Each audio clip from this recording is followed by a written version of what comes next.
Béni sois-tu, Dieu vivant. Béni sois-tu, roi de gloire. Merci Seigneur. Conduis ces instants. Au nom de Jésus. Amen. Enseigne-nous tes voix, Seigneur. Alléluia. Gloire à Jésus. Gloire à Dieu. Gloire à Dieu. Amen, amen, amen. Est-ce qu'on est ensemble? Est-ce qu'on est ensemble? Est-ce que quelqu'un est avec moi? Amen, amen, amen, amen. Donnez-moi un bon amen de vainqueur. Non, je ne vous entends pas bien encore. Un bon amen de vainqueur. Amen. Alléluia. Prenez garde aux offenses. Amen. Alors, comme je vous l'ai dit, l'ensemble des mises en garde sont basées sur les paroles du Seigneur. C'est-à-dire, chaque fois que Jésus, en s'adressant aux disciples ou à une personne, donnait cette expression-là, prenez garde ou faites attention. Donc, Jésus, en disant prenez garde, mettait une emphase, c'est-à-dire une insistance particulière sur un point. Donc, ce sont ces différentes expressions, prenez garde, qui nous ont amenés à établir le thème sur les 7 mises en garde de Jésus. Alléluia. Comme je l'ai dit toujours, mais toute la parole de Dieu nécessite une attention particulière. Et Jésus dit, une fois de plus encore, en Luc chapitre 17, verset 3, il dit ceci, prenez garde à vous-même. Prenez garde à vous-même. Si ton frère a péché, reprends-le. Et s'il se répand, pardonne-lui. Et s'il a péché contre toi 7 fois dans un jour, et que 7 fois il revienne à toi disant, je me répands, tu lui pardonneras. Amen. Prenez garde à vous-même. Si ton frère a péché, reprends-le. Alléluia. Comme je l'ai dit, quand on dit les 7 mises en garde, ce n'est pas que dans les évangiles, il y a 7 fois cité les mises en garde, mais vous les voyez dans tous les évangiles. Et si vous les regroupez par sujet, vous allez à peu près trouver 7 mises en garde. Alléluia. Alléluia. Donc celle-là, elle va revenir sous plusieurs présentations.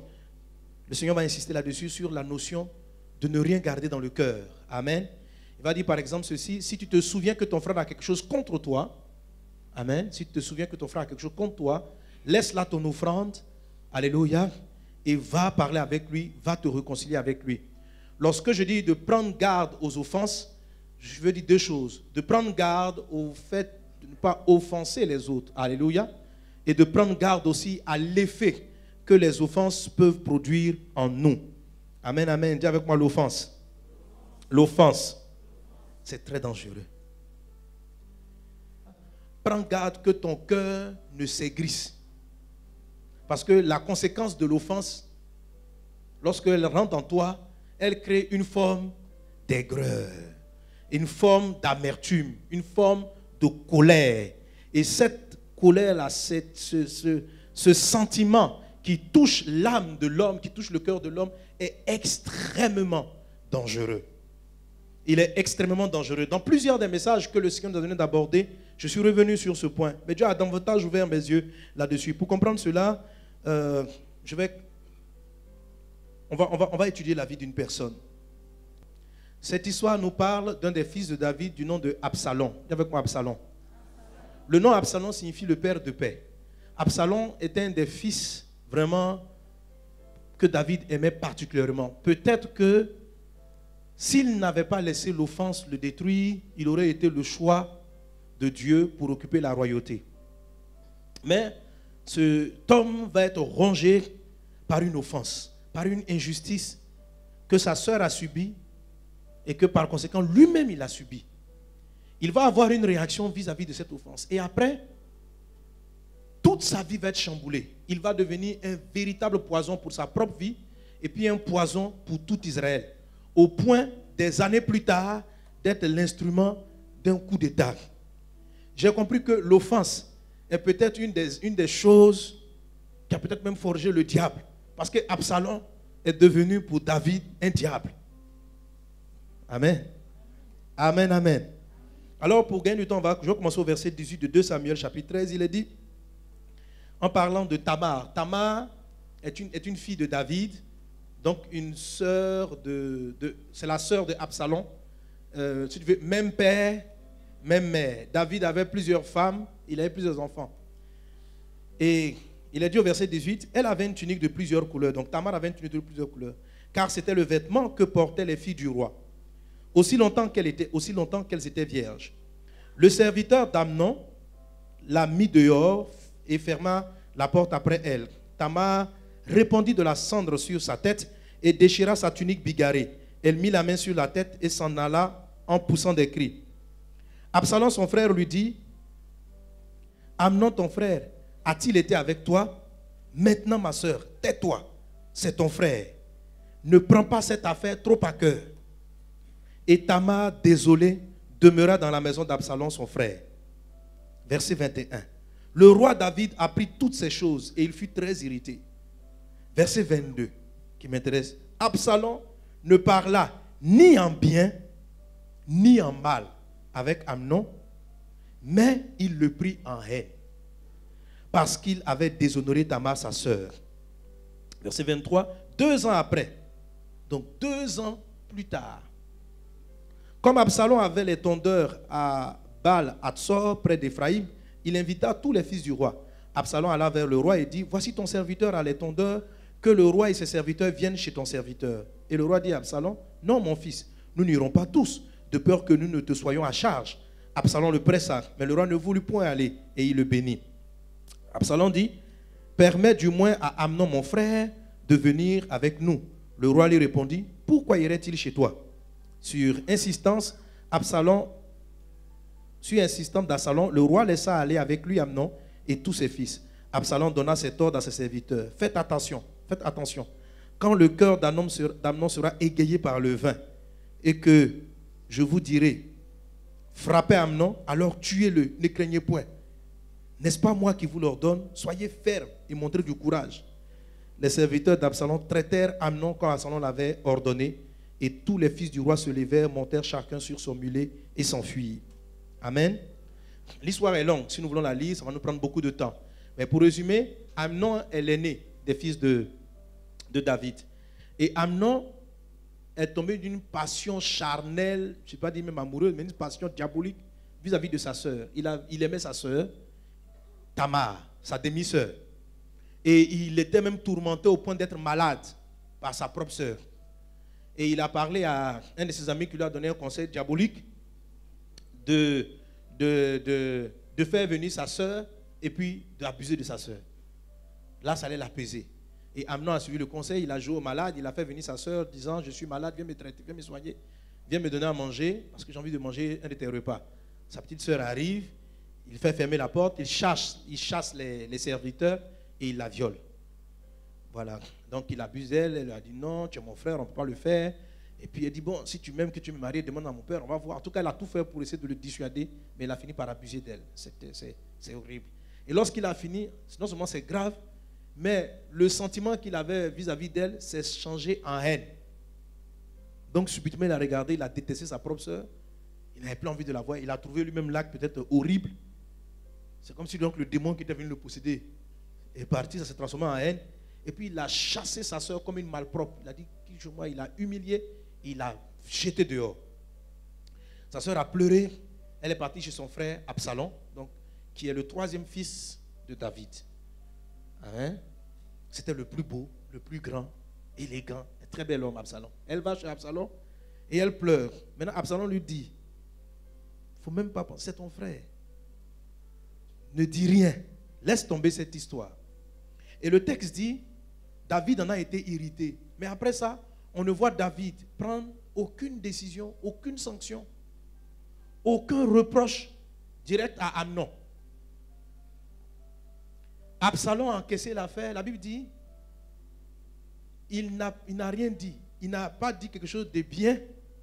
Il n'a pas dit quelque chose de mal. Ça veut dire, il n'a rien dit. Dans notre français, ici, on dit, il a avalé. Il a avalé la frustration. Et il n'a rien dit. Et donc l'histoire, qui est une histoire horrible, est passée comme si de rien n'était. Tamar a arrêté de pleurer, elle a repris sa vie. Amnon aussi a repris sa vie, personne ne lui a parlé. Absalom a été froissé, il a fait comme si de rien n'était, il a continué ses affaires. Mais la Bible nous dit que la haine a commencé à apparaître dans son cœur à cause de ce qu'Amnon avait fait. Il avait demandé à sa propre sœur, il faut pardonner. Mais lui-même, il a commencé à avoir la haine. Et il n'a pas traité avec cette offense. Il n'a pas traité. Et dans cette offense, il en voulait à deux personnes. À Amnon et à David, son propre père. Amen. Mais il ne va pas parler, il ne va se plaindre à personne. 2 ans plus tard, il va faire tuer son frère Amnon. Lorsqu'il va le faire tuer, ça va l'obliger, il va fuir, il va aller se cacher loin de son père qui était en colère. Il va attendre à peu près 3 ans.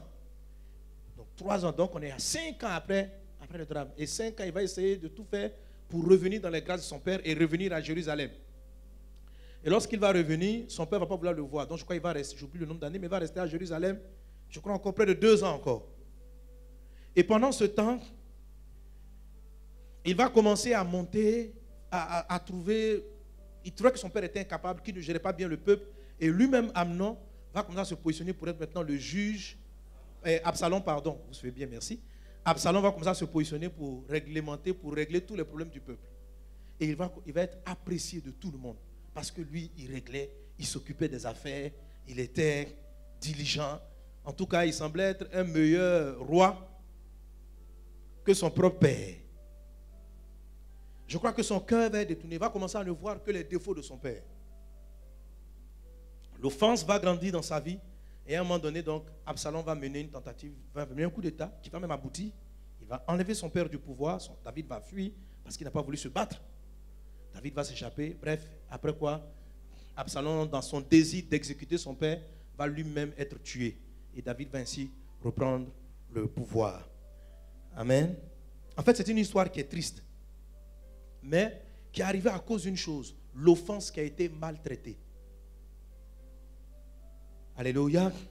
Alléluia. Judas aussi a trahi Jésus parce qu'il était offensé. Judas. Lorsqu'on dit que tu subis l'offense, il ne s'agit pas de subir une offense. L'offense n'est pas seulement le fait d'avoir raison, c'est-à-dire tu as raison et puis on n'a pas traité un sujet. Non, tu peux être offensé même à tort. Tu peux être offensé même à tort. Mais le sentiment que l'offense laisse dans le cœur est très dévastateur, il est très dangereux.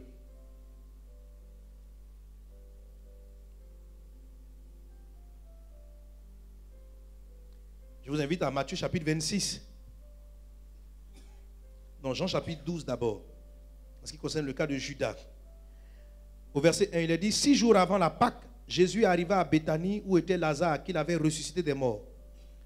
Là où il fit un souper, là on lui fit un souper. Marthe servait et Lazare était un de ceux qui se trouvaient à table avec lui. Marie ayant pris un livre de parfum de nard pur de grand prix, oignit les pieds de Jésus et elle lui essuya les pieds avec ses cheveux. Et la maison fut remplie de l'odeur du parfum. Verset 4. Un des disciples, Judas Iscariote, fils de Simon, celui qui devait le livrer, dit, pourquoi n'a-t-on pas vendu ce parfum 300 deniers pour les donner aux pauvres?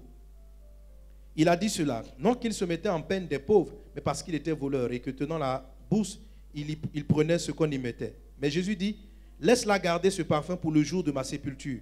Vous avez toujours les pauvres avec vous, mais vous ne m'avez pas toujours. Ce même contexte, ce même passage repris en Matthieu chapitre 26, il est dit, Matthieu 26 au verset 8, il est dit, les disciples voyant cela, c'est-à-dire voyant selon eux le gaspillage de l'offrande de la femme avec son parfum d'une si grande valeur qu'elle a cassé, donc elle a versé le parfum au pied du Seigneur. Donc les disciples, voyant cela, étaient indignés. Et puis il dit, à quoi bon cette perte? On aurait pu vendre ce parfum très cher et le donner aux pauvres. Verset 10 de Matthieu 26. Jésus s'étant aperçu leur dit, pourquoi faites-vous de la peine à cette femme? Elle a fait une bonne action à mon égard, car vous avez toujours des pauvres avec vous, mais vous ne m'avez pas toujours. Vous n'avez pas toujours. Verset 12. En répandant ce parfum sur mon corps, elle l'a fait pour ma sépulture. Je vous le dis en vérité, partout cette bonne nouvelle sera prêchée dans le monde entier. On racontera aussi en mémoire de cette femme ce qu'elle a fait. Alors l'un des 12, appelé Judas Iscariote, alla vers les principaux sacrificateurs et dit, que voulez-vous me donner? Et je vous le livrerai. Et il lui payait 30 pièces d'argent, soit à peu près la dîme de la valeur du parfum. On voulait le vendre 300 et lui il en a pris Pour Jésus, il a pris 30. Mais si vous regardez bien le texte de Jean chapitre 12, en fait, tous les disciples se sont plaints du gaspillage, selon eux, de l'offrande de la dame. Les disciples ont dit, la Bible dit que tout le monde s'est indigné. Mais dans le texte de Jean chapitre 12, ce qu'il a dit, c'est que celui même qui s'est le plus indigné, c'est Judas. C'est-à-dire tout le monde peut se plaindre. Et puis il y a un qui est le chef de file. Voilà, donc Judas devait être le plus grand plaignant et les autres l'ont suivi. C'est la raison pour laquelle dans certaines versions, on dit plus que c'est Judas qui s'est plaint. Mais dans d'autres versions, on nous dit que tout le monde s'est plaint. Donc certainement qu'en insistant sur Judas, la Bible nous montre que c'est lui qui a été choqué un peu par l'histoire. En fait, ce qu'il explique paraissait cohérent. Vous voyez, Jésus soutient beaucoup les pauvres, Jésus aide les personnes. Et le parfum que la dame voulait utiliser était d'une grande valeur. Et d'une grande valeur. Il y a un texte de Sainte Écriture qui dit qu'un ouvrier était payé en moyenne 1 denier par jour. Donc les apôtres ont souhaité que on supposait que le parfum pouvait être vendu à 300 deniers. Vous imaginez, donc ça fait à peu près 300 jours de travail, soit pratiquement une année de travail. Vous voyez la valeur que peut constituer ce parfum. Voilà. Donc, et il voit une femme qui brise le parfum. Donc il voit 300, une année de travail. Tu vois, imagine-toi ton salaire pendant un an, pas un mois. Et puis quelqu'un vient, il casse ça comme ça, il verse comme ça. Elle verse, elle met ça sur Jésus. En fait, ils ont été choqués. J'ai dit, mais madame, c'est vrai que tu aimes Jésus. Mais quand même, donc imaginez, bon, on va essayer de vous donner une moyenne. Hein, si on va sur le SMIC en Côte d'Ivoire, c'est combien?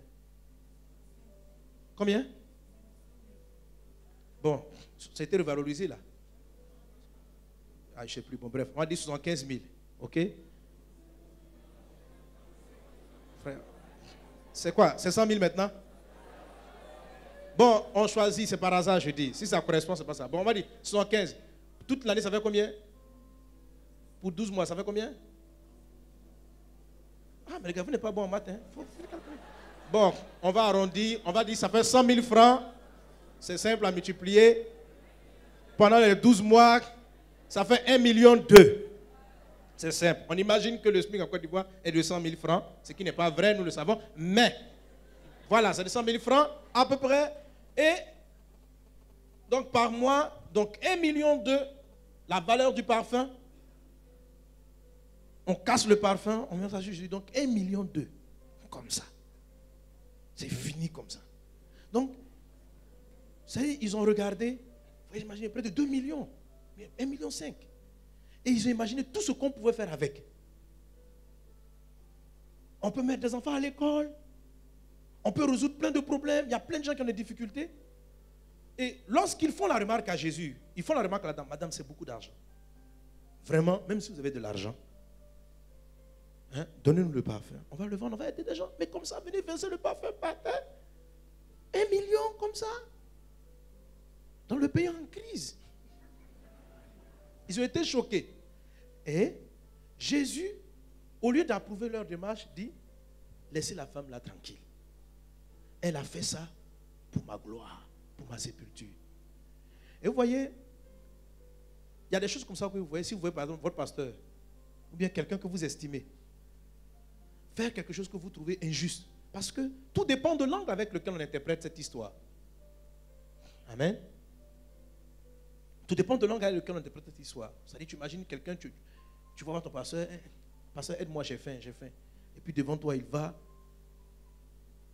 il s'achète une chaussure. Tu lui demandes 100 000 francs. Et puis devant toi, il achète une chaussure, il dit 1,5 million. Et il monte. Et puis il dit, ça te plaît, c'est bon? Ça va? Ouais. Ok. Tu dis, ah! Voilà, voici un peu ce qui s'est passé dans leur esprit. C'est-à-dire, ils ont trouvé que c'était... Les disciples ont accepté les paroles de Jésus. Mais Judas n'a pas accepté. C'est pourquoi le texte de Jean, Matthieu dit ceci. Ce qui suit après, il dit, après que ce soit passé, il a dit, alors, amen. Donc, au verset 14, donc Jésus dit au verset 13, partout on parlera de la bonne nouvelle, on parlera de cette femme. Au verset 14, il dit, alors l'un des 12 appelé Judas alla vers les principaux sacrificateurs. Donc le alors indique que, à cause de ce que Jésus vient de faire, je crois que Judas n'a plus cru en Jésus. Il s'est dit, si c'est l'homme de Dieu auquel on croyait, qui est simple. On pensait qu'il était venu aider les pauvres, mais il aime le luxe. C'est-à-dire lui aussi, il cherche les bons parfums. Judas a été choqué. Et juste après ça, l'estime qu'il avait du Seigneur a disparu. Et c'est sur cette base-là qu'il est parti. Il dit, mais ce gars-là, on doit l'arrêter. En fait, Judas n'a pas fait ça parce qu'il voulait qu'on tue Jésus. Parce que lorsqu'on a tué Jésus, il s'est suicidé. Son intention n'était pas de le faire tuer, mais peut-être de le faire arrêter, de le sanctionner, de le punir, parce qu'il estime que ce gars-là, André, c'est un faux prophète. Parce qu'il gaspille l'argent, ou bien il cautionne une mauvaise gestion des fonds. Et c'est sur cette base que Judas est parti. Donc Judas, autrement dit, a été froissé, a été offensé, a été frustré par l'attitude de Jésus. Mais il avait tort. Alléluia. Amen. Et cette attitude-là a blessé son cœur. Et c'est ce dont le Seigneur nous parle par rapport à la 4e mise en garde. Il faut faire attention aux offenses. Dis avec moi l'offense. Dis Seigneur, garde-moi. Garde-moi. Alléluia.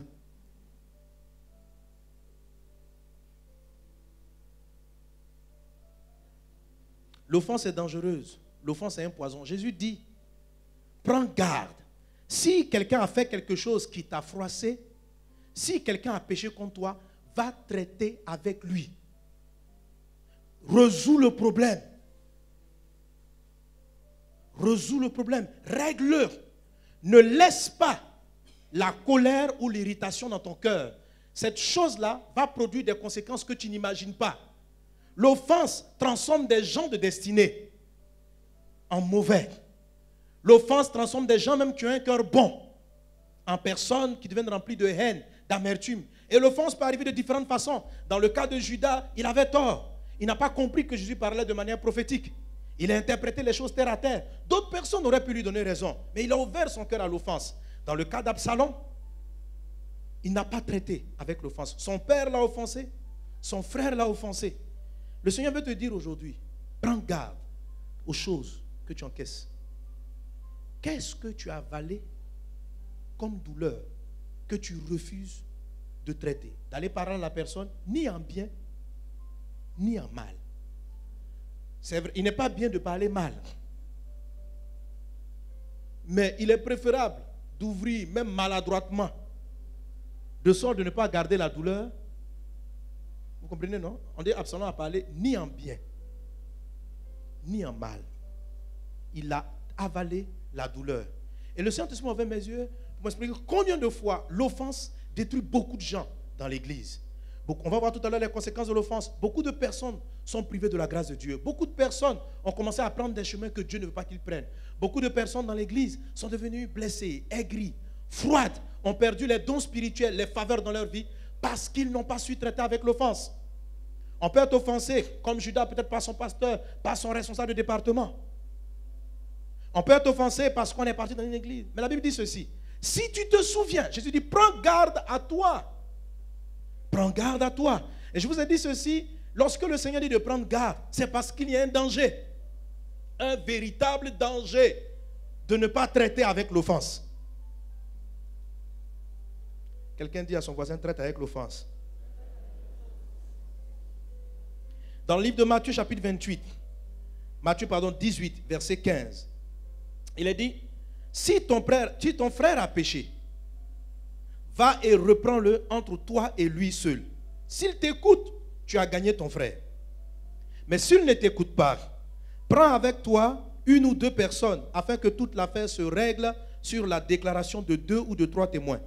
S'il refuse de les écouter, dis-le à l'église. Et s'il refuse aussi d'écouter l'église, qu'il soit pour toi comme un païen et un publicain.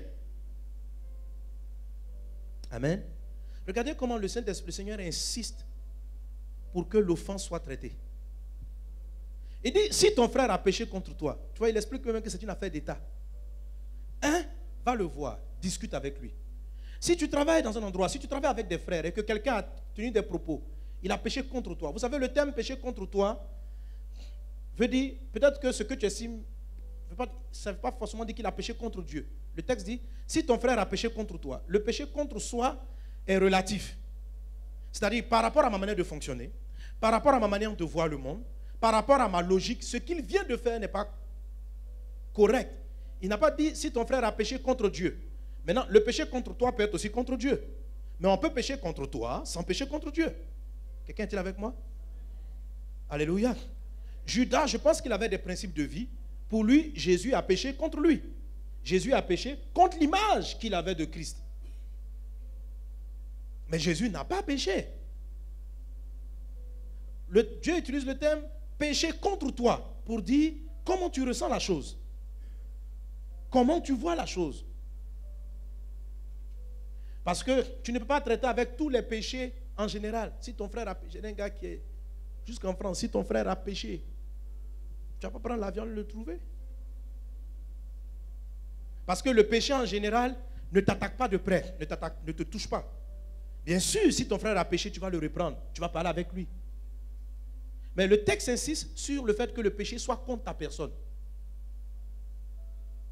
Et je rappelle, péché contre toi ne veut pas dire que la personne a péché. Hein. Ça veut dire, tu as tes règles, tu as ta façon de voir le monde. Et par rapport à ta façon de fonctionner, quelqu'un a fait quelque chose qui ne t'a pas plu. Est-ce qu'on est ensemble? Est-ce que quelqu'un est avec moi? Jésus dit de prendre garde à l'effet des péchés contre toi.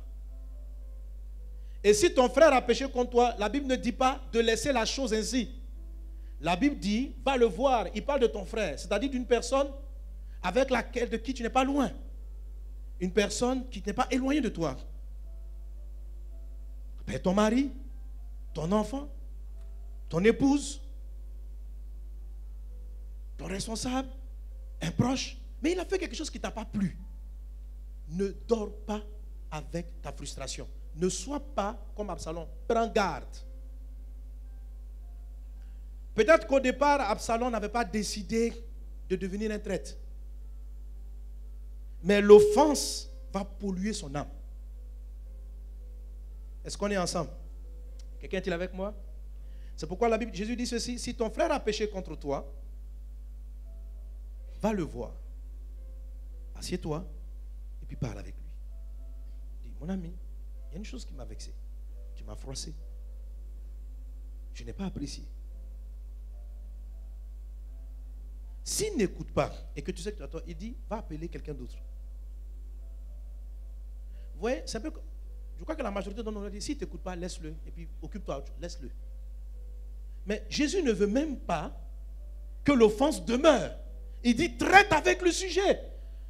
Tu sais, ce soir, le Saint-Esprit m'envoie pour te dire, et te dire à plusieurs, il y a beaucoup d'entre nous qui ne traitent pas avec l'offense. Plusieurs sont comme des Absalom, des encaisseurs d'offense, sans parole, ni en bien, ni en mal.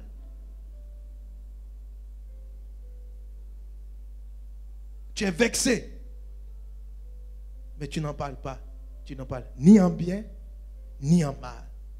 Tu avales. Il y a des types d'offenses comme celle d'Absalom qui prennent à peu près 2, 3, 4 ans avant de porter leurs fruits. Ce n'est pas immédiat. Ce n'est pas toujours immédiat. L'offense va déranger certaines choses dans ton esprit, dans ton âme. L'offense est une semence, est un poison de l'âme. L'offense maltraitée.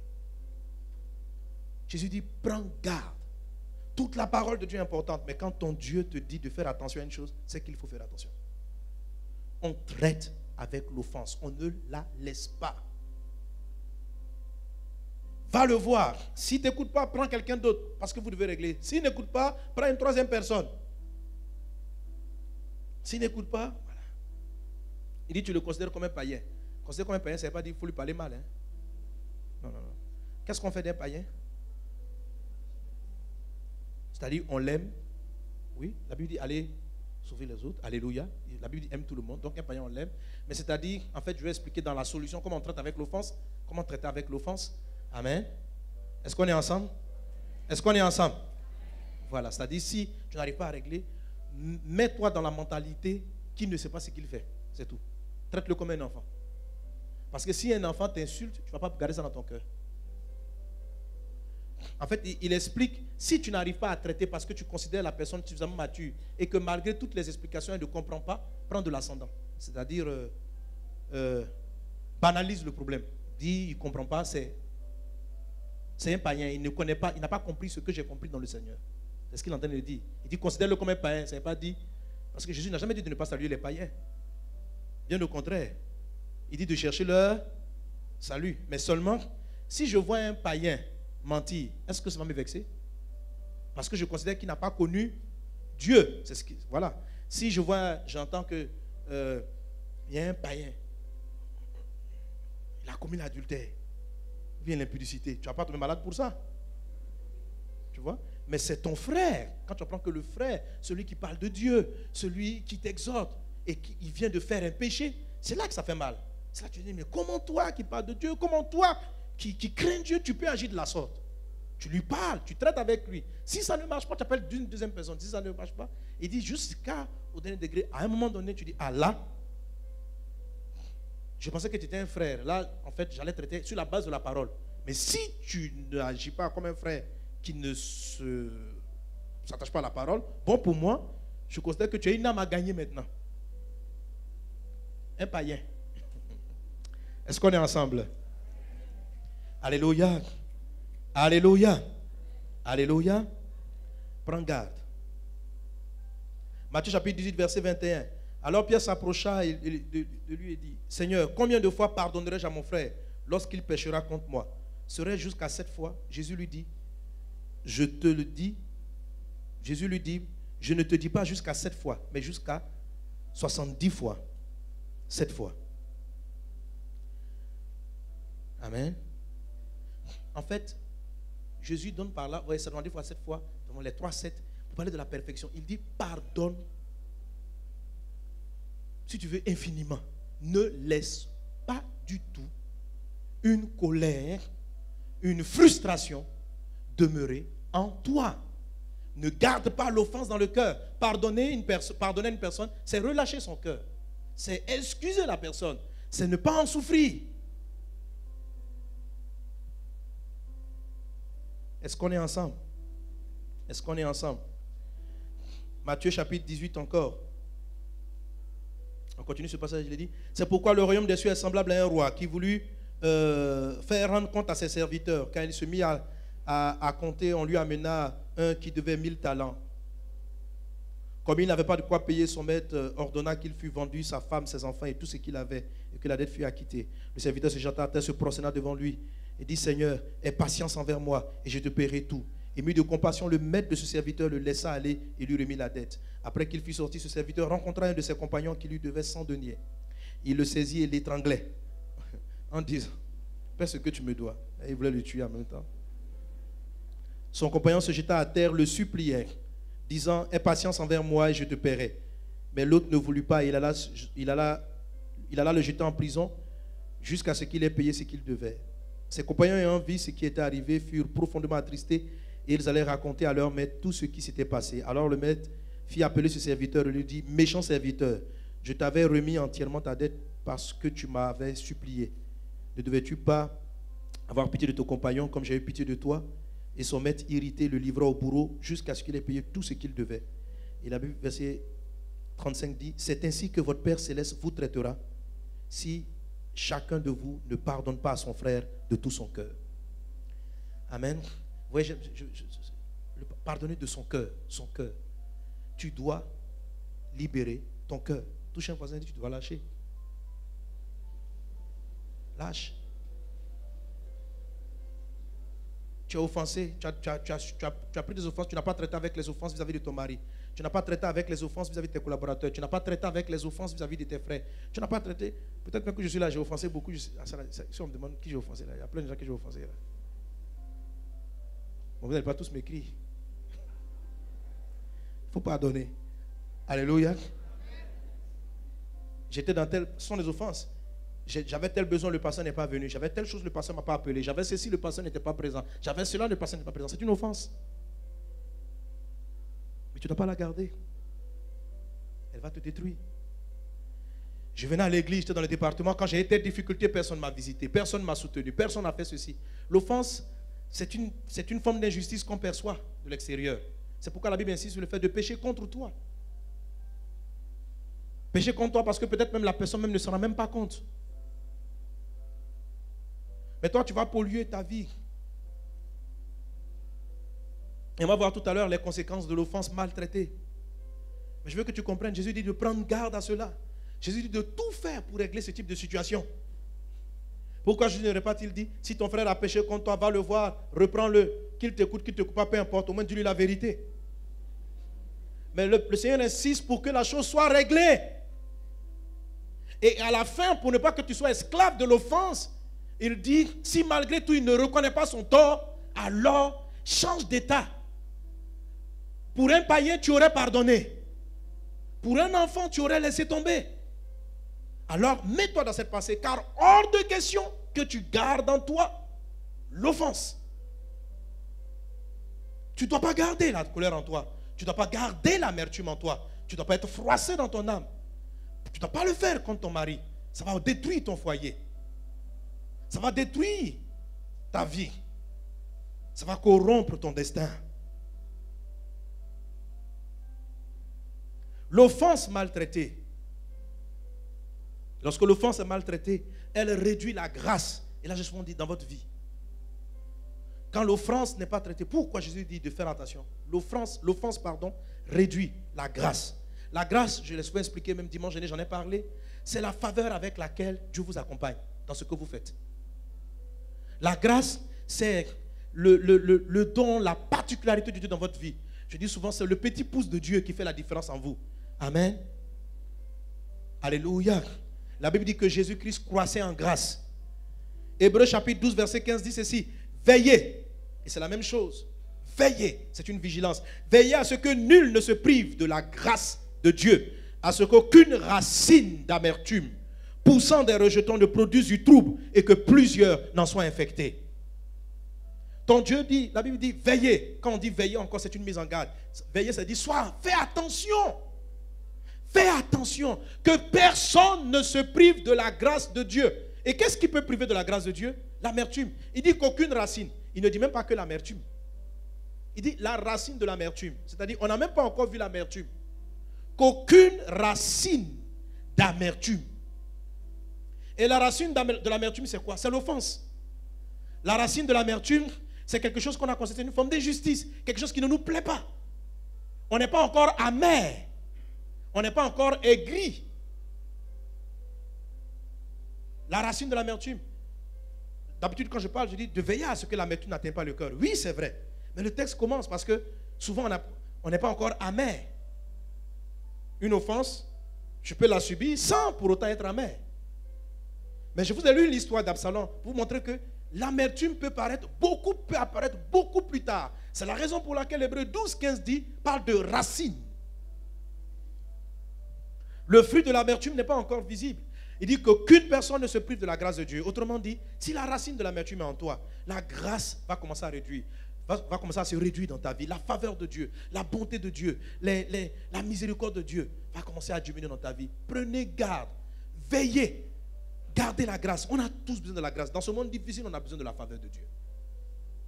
On a besoin de la faveur de Dieu. Et la faveur de Dieu a pu commencer à diminuer dans ton cœur parce que tu n'as pas pardonné à ton mari. En fait, tu dis non, parce que ce n'est pas que je n'ai pas pardonné. Tu es comme un salon. Tu n'as parlé ni en bien, ni en mal. Et tu n'as pas mal parlé. Tu n'es pas assis pour dire chérie, faisons palabre. Quand il a fini de le faire, lorsqu'il est arrivé à la maison, tu as ri avec lui comme tu riais tous les jours. Tu as fait sa cuisine comme tu avais l'habitude de faire. Mais ce jour-là, tu dis, j'ai compris qui il est. En fait, lorsqu'on ne parle ni en bien ni en mal, ça veut dire qu'on a classé la personne. C'est ça la racine de l'amertume. C'est ce que j'appelle traiter avec l'offense.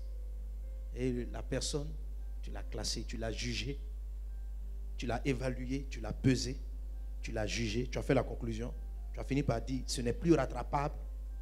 Donc comme ce n'est pas rattrapable, tu vas pas pourquoi tu as lui dit du bien, pourquoi tu as lui dit du mal. Ça ne va rien changer. Il est comme ça, il est comme ça. Tu l'as mis là. Et tu as continué ta vie, ni en bien, ni en mal. Le Saint-Esprit va te dire, réveille. Au-delà, on va parler ou en bien, ou en mal. On va parler. Il faut traiter le sujet. Tu as besoin de la grâce de Dieu. la grâce de Dieu a commencé à baisser dans ta vie pour des choses pareilles. Il faut traiter avec l'offense. Prenez garde. Prenez garde, a dit Jésus. L'offense maltraitée. Lorsque l'offense est maltraitée, elle éloigne de vous la grâce, mais une des conséquences de la grâce, c'est même le pardon de Dieu. C'est-à-dire, lorsque quelqu'un ne traite pas avec l'offense, lorsque cette personne-là même demande pardon au Seigneur, et le Seigneur ne lui pardonne plus. Or, si Dieu ne pardonne plus tes fautes, là, mon frère, tout. Comme on dit, c'est gâté là. Et tu demandes pardon. Eh Seigneur, hier j'ai menti, pardonne-moi. Oh. Dieu ne pardonne pas. La Bible dit ceci, Matthieu chapitre 6, verset 12. Pardonne-nous nos offenses, comme nous aussi, nous pardonnons à ceux qui nous ont offensés. Pardonne-nous nos offenses. Parce que nous aussi nous offensons. Comme nous nous pardonnons à ceux qui nous ont offensés. Ce texte nous dit ceci, qu'il y a un parallèle. Dieu te pardonne, Dieu pardonne tes offenses à la mesure de ton pardon des offenses. Des offenses que tu subis. Voilà. Si tu pardonnes 3 fois et que la 4e fois tu classes les gens, Dieu estime que c'est la règle avec toi. Quand tu fais une offense, première fois, il te pardonne. C'est ce que ça signifie, non? 2e fois, il pardonne. La 3e fois, il te pardonne. Parce que toi, c'est ce que tu dis. Le gars, il t'a vexé une fois. Tu dis, tu parles en mal ou en bien pour régler le problème. Tu dis, fais attention, je n'aime pas ce que tu fais là. Il dit pardon, ou bien il dit rien. Tu dis, ok. 2e fois, tu dis, non, je t'ai déjà dit. Il ne faut plus recommencer ça. 2e fois. La 3e fois, écoute-moi, c'est la dernière fois que je pars. Je ne reviendrai plus sur le sujet. 3e fois. 4e fois, tu ne parles ni en bien, ni en mal. Tu as classé l'affaire. Donc, tu as établi une règle. C'est que 3 offenses sont pardonnables. Mais si quelqu'un arrive à 4, c'est que vraiment, il fait le mal de manière délibérée et il nécessite une sanction. La règle est valable pour toi aussi. Dieu est d'accord avec toi. Dieu dit, ok. Donc, on ne peut pas t'offenser 3 fois. Si on t'offense 3 fois, la 4e fois n'est plus pardonnable. Donc, sur la base de cette prière, je te pardonne comme, et de la même manière que toi tu pardonnes aux autres, la règle tient. Il faut être sûr que toi, tu ne vas pas faire 3 péchés. En tout cas, sois convaincu. Il faut pécher, mais il faut te limiter à 2. Il faut te limiter à 2. Si tu donnes 7 péchés comme maximum aux autres, pêche. Mais moi, que ça s'arrête à 6. Et si tu fais le 7e, le ciel va se fermer.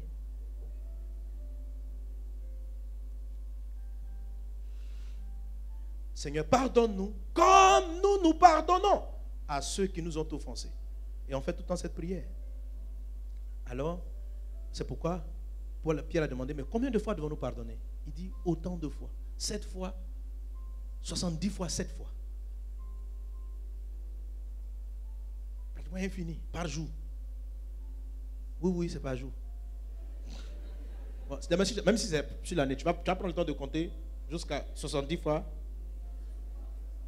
Comment? 77 fois 7 fois, ça fait combien? 499. Donc tu vas compter les gens. Tu dis, la Bible dit 7 fois 77 fois. 1, 2, 3. Tu veux une comptabilité des péchés contre toi. Oui, il a fait ça. Bon, ça, il m'a demandé pardon, donc ça fait moins 1. Il était à 20 péchés. On le retombé à 19. 19, jusqu'à, quand il a atteint maintenant, 400 combien là? 499. Ok, mon frère, c'est fini. Tu as atteint le quota, la limite. Non. Amen. C'est pourquoi quand Pierre a demandé, est-ce qu'il y a une limite dans le pardon? Jésus a voulu faire comprendre, non. 7 fois 77 fois, ça fait les 3 7.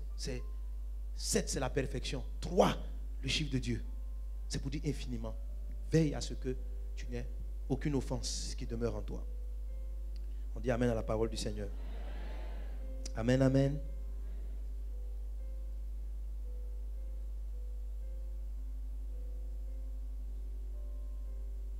L'offense maltraitée réduit. Une fois que l'offense n'est pas bien traitée, elle réduit l'exaucement aux prières. 1 Pierre chapitre 3 verset 7. La Bible dit, dans le couple, Marie, traitez vos sujets avec vos épouses. Il dit de peur que rien ne vienne faire obstacle à vos prières. C'est la raison pour laquelle le Seigneur dit, si ton frère a quelque chose contre toi, que tu es en train de faire ton offrande à Dieu, laisse-la ton offrande, va te réconcilier avec lui. Vous voyez, pourtant, l'offrande est tellement importante dans la parole de Dieu. Amen.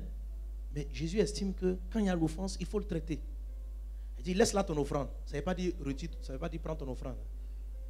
Il dit, si tu vas faire ton offrande à Dieu, que tu te souviennes que ton frère a quelque chose contre toi, laisse-la. On dit, il faut laisser. Il y en a qui vont dire, non, pasteur, comme je ne suis pas en paix, je pars avec l'offrande, et quand je vais pardonner, je vais venir apporter l'offrande. Non, non, non. On dit, laisse-la. En fait, ton offrande ne sera validée que lorsque tu auras pardonné l'offense. Amen. Donc, une offense qui n'est pas bien traitée va commencer à faire des oppositions à vos sujets de prière. Une offense qui est mal traitée va influencer négativement le cours de votre vie. Une offense qui est mal traitée peut vous rendre méchant. Quand je dis influencer le cours de votre vie, souvenez-vous de ma Proverbe 4, 23, garde ton cœur plus que toute autre chose, car de lui viennent les sources de la vie. Amen. C'est la raison pour laquelle Absalom a totalement changé. Il est devenu un homme méchant sans s'en rendre compte. C'était quelqu'un de bien, Absalom. Mais il n'a pas traité avec l'offense. Et des années plus tard, la racine va donner un fruit. Le fruit va l'amener à devenir meurtrier. De meurtrier, il va tuer beaucoup de personnes en menant une guerre contre son père. Et ça va entraîner sa propre mort. L'offense dans le cœur de Judas l'a amené à trahir le Seigneur, à amener Jésus à la croix. Et lui-même après à se suicider. L'offense peut vous détruire, peut vous faire perdre tout dans votre vie. Vous pouvez avoir un appel comme Judas pour être un apôtre de Jésus. Mais devenir, allez vous prendre, détruire votre vie, détruire votre ministère, détruire votre foyer, parce que vous ne traitez pas avec l'offense. L'offense prend le temps de donner son fruit. Dans le cas d'Absalom, ça a pris de longues années, pratiquement près de 10 ans, avant qu'on ne voie le résultat final. Mais l'offense est très dangereuse. Prenez garde à votre cœur. Prenez garde. Si quelqu'un vient de pécher contre vous, pardonnez. Alléluia. Je reprends encore le texte. Prenez garde à vous-même. Si ton frère a péché, reprends-le. Et s'il se répand, pardonne-lui. Alléluia. Alléluia. Maintenant, rapidement, comment traiter l'offense? Je cite rapidement. Je l'ai dit plus ou moins dans l'exhortation, par le pardon. Il faut pardonner. Amen. Il faut pardonner. Il faut pardonner. Il faut décider de pardonner. Et le pardon va venir de plusieurs façons. Premièrement, par le fait d'aller régler le sujet. C'est-à-dire, j'en parle, je discute avec toi. Par le règlement. Comme il a dit, si ton frère a péché, va le voir. Voilà, par le règlement. Mais il peut se trouver que la personne n'est pas accessible physiquement. Tu ne peux pas la rencontrer, tu ne peux pas lui écrire. Elle est éloignée. Ou, par exemple, je ne sais pas, un jour, tu voulais saluer le pasteur, il ne t'a pas salué, ça t'a offensé. Ça t'a fait mal. Bon, mais il y a tellement de gens qui lui ont dit, tu as demandé rendez-vous, ton rendez-vous n'est pas encore passé. Donc tu as dit, bon, jusqu'à ce que je le rencontre, je serai offensé. Non. Amen. La deuxième façon de traiter avec ça, lorsqu'on ne peut pas, par le règlement, je dis ça, il faut le traiter par l'excuse et la compréhension. C'est un peu ce que Jésus a fait lorsqu'il était à la croix. Il a dit, Seigneur, pardonne-leur parce qu'ils ne savent pas ce qu'ils font. C'est la conclusion que Jésus a donnée en donnant la procédure de règlement des offenses. Lorsqu'à la fin, il explique que la personne n'a pas compris ce que tu voulais lui dire, elle n'a pas compris son péché, il dit, considère-la comme un païen. Considère-la comme un païen. C'est-à-dire, rentre dans une posture d'excuse. Et l'excuse, c'est beaucoup plus facile. Je dis, si un enfant vient et puis il te dit, tanti vilaine là, ça peut t'offenser. Si c'est un adulte, un gars barbu, il vient te dire, un frère, puis il vient te dire, tu es trop vilaine. Et puis un enfant te dit, tanti, tu n'es pas jolie. Bon, il peut avoir les mêmes mots. Mais le fait que ce soit un enfant qui le prononce fait que tu ne vas pas t'attarder sur la chose. Mais quand c'est un adulte qui sait ce qu'il dit, tu te dis, là, il pense et ça fait encore plus mal. Maintenant, c'est pourquoi il te demande de prendre l'ascendant là-dessus. Donc Jésus, lorsqu'il était à la croix, a dit, Seigneur, pardonne-leur parce qu'ils ne savent pas ce qu'ils font. Jésus n'est pas mort à la croix avec la douleur dans son âme contre les hommes qui avaient péché contre lui. Il a été offensé, mais il s'est dégagé de l'offense avant d'aller dans le tombeau. Il s'est dégagé de l'offense. Lorsque Pierre a voulu le défendre, Jésus a dit non. Jésus a libéré son âme de toute colère. Lorsqu'il a vu Judas, il est parti lui faire la bise. C'est cette grandeur-là que vous devez laisser le Seigneur avoir en vous. Le monde ne va pas vous donner toujours l'opportunité de voir les personnes et de traiter le sujet avec elles. Amen. Mais vous devez prendre le dessus en considérant, disant, il ne sait pas ce qu'il fait. Il l'a fait, ce n'est pas inadvertance. Il faut développer l'art de trouver des excuses pour les gens. Ça vous aide, ça vous... En fait, ce n'est pas que les gens ne savent pas ce qu'ils font. Ceux qui tuaient Jésus, là, ils savaient ce qu'ils faisaient. Vous savez ça, non? En tuant, là, ils savaient que ils étaient en train de tuer un homme qui n'a rien fait. Mais Jésus, à la croix, dit, Seigneur, ils ne savent pas ce qu'ils font. Parce qu'en fait, ils regardaient autre chose. Étienne aussi a fait pareil. Vous suivez? Étienne aussi a fait pareil. Et c'est une force qui préserve l'âme. C'est-à-dire, tu ne regardes pas le côté pour lequel ils sont coupables. Tu regardes leur innocence. Tu regardes la façon dont ils ont été possédés par le diable. Souvent, c'est facile de trouver, si on te dit que, par exemple, le monsieur, il parle mal, il est comme ça parce qu'il y a un démon qui l'agite. En fait, du coup, tu prends l'affaire plus calmement. Amen. Voilà. C'est l'art de trouver des excuses. Il faut développer cela. Lorsque Jésus a été crucifié, il aurait pu dire, non, Seigneur, ils savent ce qu'ils font. Ces gens-là, ils sont méchants. J'ai guéri leurs malades, j'ai chassé leurs démons, j'ai fait du bien à cette population. Ils savent ce qu'ils font et ils m'ont tué. Jésus dit, non, Seigneur, pardonne-leur parce qu'ils ne savent pas ce qu'ils font. Pour pouvoir trouver des excuses, quelquefois, il faut savoir remonter jusqu'au passé des gens. Il faut avoir le cœur. Il faut avoir ce que j'appelle l'empathie. On l'a traité dans l'enseignement sur la sagesse. Par exemple, tu regardes la personne, elle pose des paroles méchantes, et puis tu t'imagines, tu vas juste te projeter dans son enfance, et tu vois que c'est quelqu'un qui a été victime de la méchanceté, c'est pourquoi elle réagit comme ça. Quand tu rencontres par exemple quelqu'un qui est faux, tu lui parles, il ne comprend pas, tu essaies de le changer, il ne comprend pas. Le danger, c'est que toi, tu risques de garder l'offense. Pour traiter avec l'offense, il faut que pour traiter avec l'offense, si la personne ne t'écoute pas, il faut que tu arrives à aller jusqu'à trouver l'excuse. L'excuse, ah Seigneur, moi j'ai eu la grâce vraiment d'avoir une certaine éducation, une certaine façon de vivre. Peut-être que lui n'a pas eu cela. Alléluia. Dis à voisin, traite avec l'offense. Traite avec l'offense. Par l'excuse. Amen, amen, amen. Est-ce qu'on est ensemble? Le fait d'excuser les gens va faire que les personnes vont vous allez paraître devant des personnes naïves. Mais ce n'est pas par naïveté. C'est pour vous protéger. Protégez votre âme. Protégez votre âme. L'offense est un poison. Protégez votre âme. Et la meilleure façon, régler. C'est-à-dire, aller voir la personne, puis parler avec elle. Parler avec elle. Si vous avez l'occasion, tu dis ce que tu as fait, je n'ai pas aimé. Même si la personne le fait 20 fois, il faut répéter ça 20 fois. Parce que toi-même, tu en as fait autant et le Seigneur t'a pardonné. C'est ce que je voulais dire. C'est-à-dire, tant que tu considères aussi, amen, c'est la troisième chose qui te permet de pardonner, c'est de regarder les grâces dont tu as bénéficié avec le Seigneur. Alléluia. Donc je dis le pardon qui est induit par la reconnaissance vis-à-vis de Dieu. Amen, amen, amen. Une manière de pardonner facilement aux personnes, c'est de toujours voir d'où toi-même le Seigneur t'a tiré. Si tu sais regarder tes origines et tu sais te souvenir comment toi, peut-être avant tu avais une vie dans la débauche, Dieu t'a sorti de là. Vous savez, la Bible dit ceci, celui à qui on pardonne beaucoup, aime beaucoup. Celui à qui on pardonne peu, aime peu. Amen. Dieu nous a pardonné à tous énormément. Mais il y a beaucoup de chrétiens, ceux qui ont des difficultés à traiter avec l'offense, c'est souvent des personnes qui ont l'impression qu'à eux, Dieu a pardonné très peu. Parce qu'avant de se convertir, ils étaient déjà un peu bien. Quelqu'un me suit? C'est-à-dire quand ils sont arrivés, ils avaient déjà une bonne éducation, ils avaient déjà une bonne manière de voir le monde, ils savent gérer les choses. Vous savez, on n'a pas tous le même background. Amen. Je disais à une soeur, je dis, vous savez, par exemple, il y a certains dans leur éducation, depuis quand on est enfant, on t'éduque à saluer tout le monde. Dès que tu vois quelqu'un, tu dis bonjour. Si tu ne dis pas bonjour, quand tu passes, quand tu es enfant, ton papa, il te tape. Il dit, qu'est-ce que j'ai dit? On salue. Et ça reste dans ta tête. Il y en a qui n'ont pas appris ça. Donc tu vas les voir, ils arrivent dans un endroit, tu es là, ils ne te saluent pas. Et puis ils parlent à quelqu'un d'autre. Mais ce n'est pas par méchanceté. C'est par éducation. Donc là, il a péché contre toi, mais toi, tu es froissé. Tu es offensé. Et tu vas dire, ce frère-là, il se prend, dans l'église, là, il ne salue jamais les gens, quoi. Mais il ne sait même pas qu'il ne t'a pas salué. Tu vas dire, il fait exprès. Et à partir de là, maintenant, quand tu le rencontres dans l'église, tu le salue le bout des doigts. Ou bien le jour, il allait s'intéresser à toi. Tu dis, ah, c'est maintenant tu vois les gens, quoi. On était dans l'église, si tu ne m'as jamais salué, maintenant tu vois les gens. Vous voyez, tout ça, c'est les offenses. Je crois que beaucoup se reconnaissent. Amen.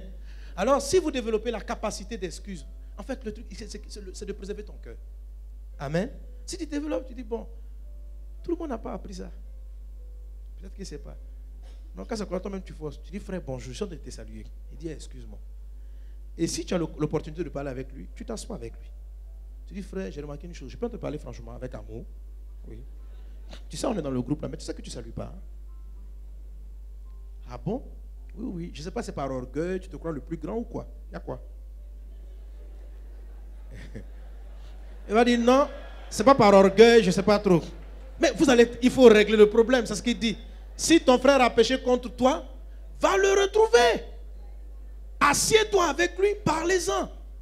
Mais le truc, c'est que les personnes sont offensées et elles ne parlent ni en bien, ni en mal. Donc on a des Absalons.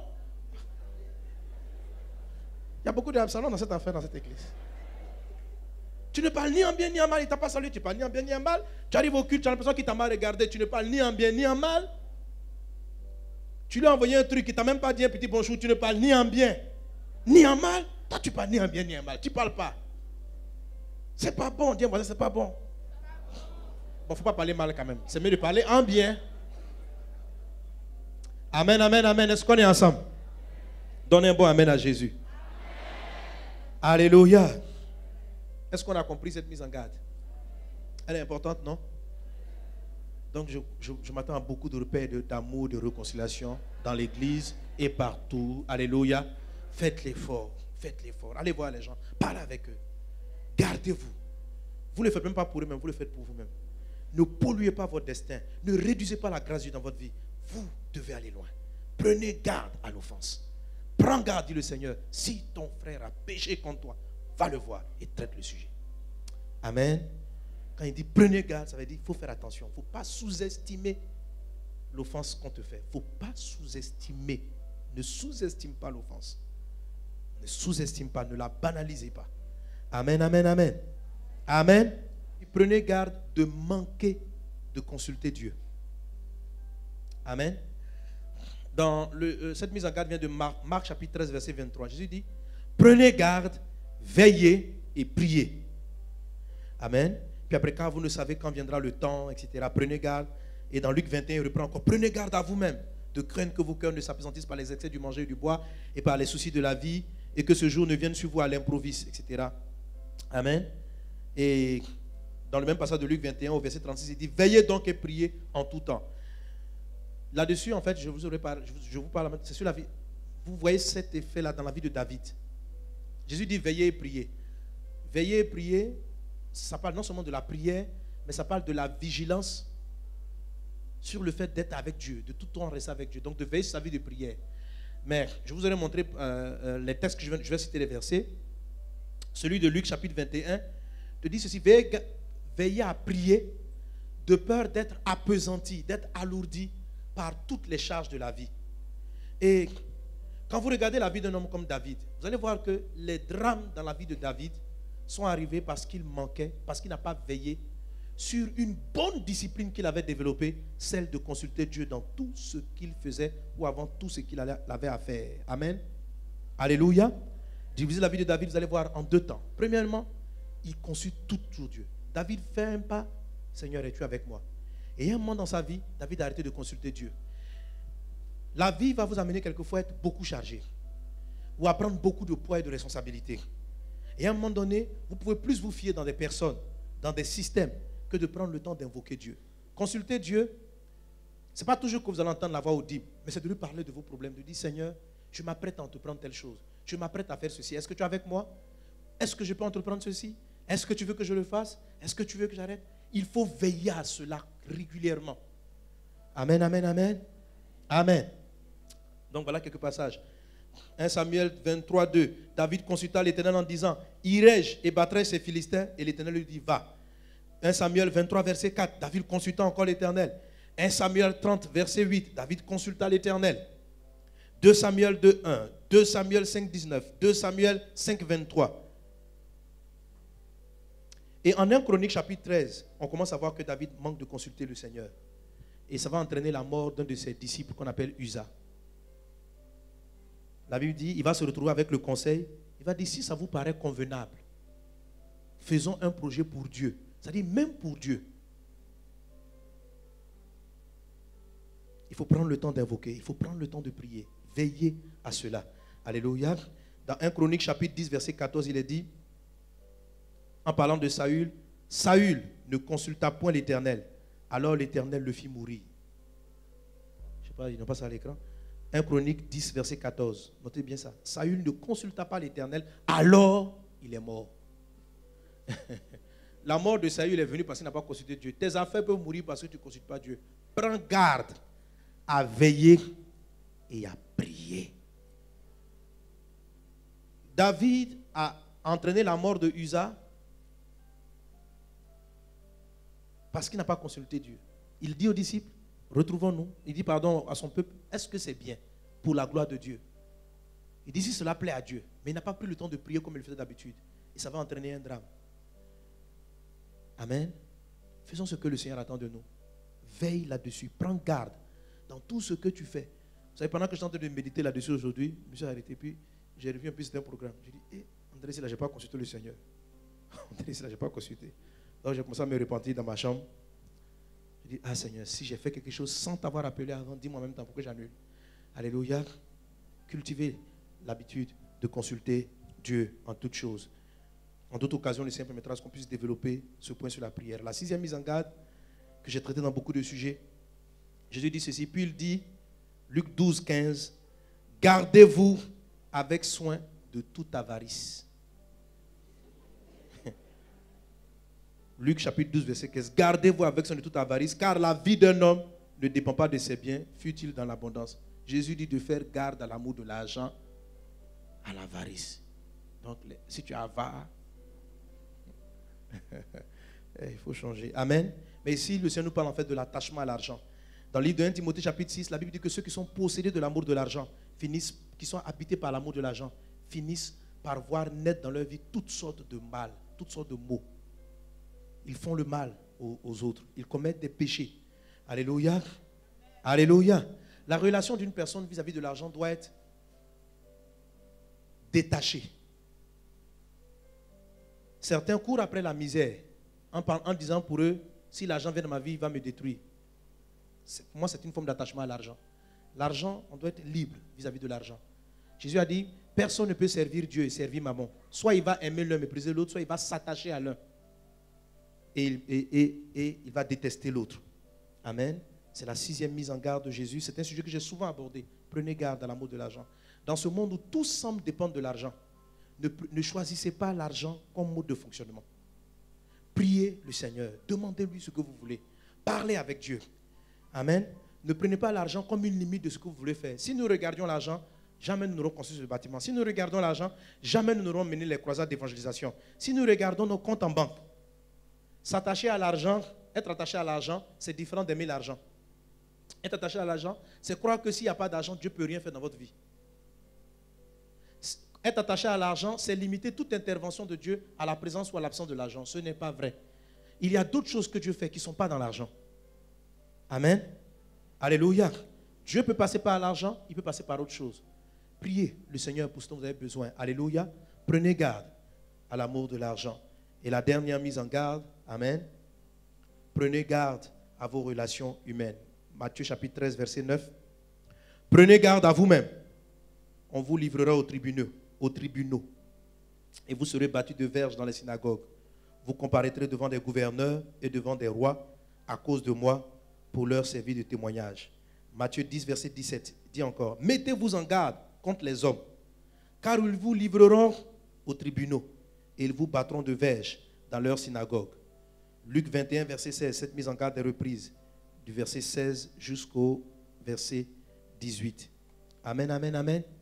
Ici, le Seigneur nous parle, pour résumer ce texte, cette mise en garde, c'est la 7e mise en garde de Jésus, de prenez garde à vos relations, à ce que vous dites et à ce que vous faites avec les autres. Le texte ne dit pas de se méfier des gens, ce n'est pas de ça qu'il s'agit, mais d'être prudent dans tout ce qu'on dit. Il dit parce que tu seras jugé. Et dans ce que tu dis, dans le type de relation que tu entretiens avec les personnes, peut venir ta propre condamnation. Prenez garde à vous-même. Prenez garde à vous-même. Soyez prudent. Soyez attentionner sur ce que vous dites, les propos que vous tenez, la façon dont vous parlez avec les gens, la façon dont vous traitez avec des personnes. Amen. Nous aurons, par la grâce de Dieu, à traiter ces sujets. Alléluia. Ce sur quoi le Seigneur a voulu insister en ce jour, c'est prenez garde aux offenses. Alléluia. Alléluia. Est-ce qu'on peut acclamer le Seigneur? Si ton Dieu t'a parlé, tu vas bénir son nom.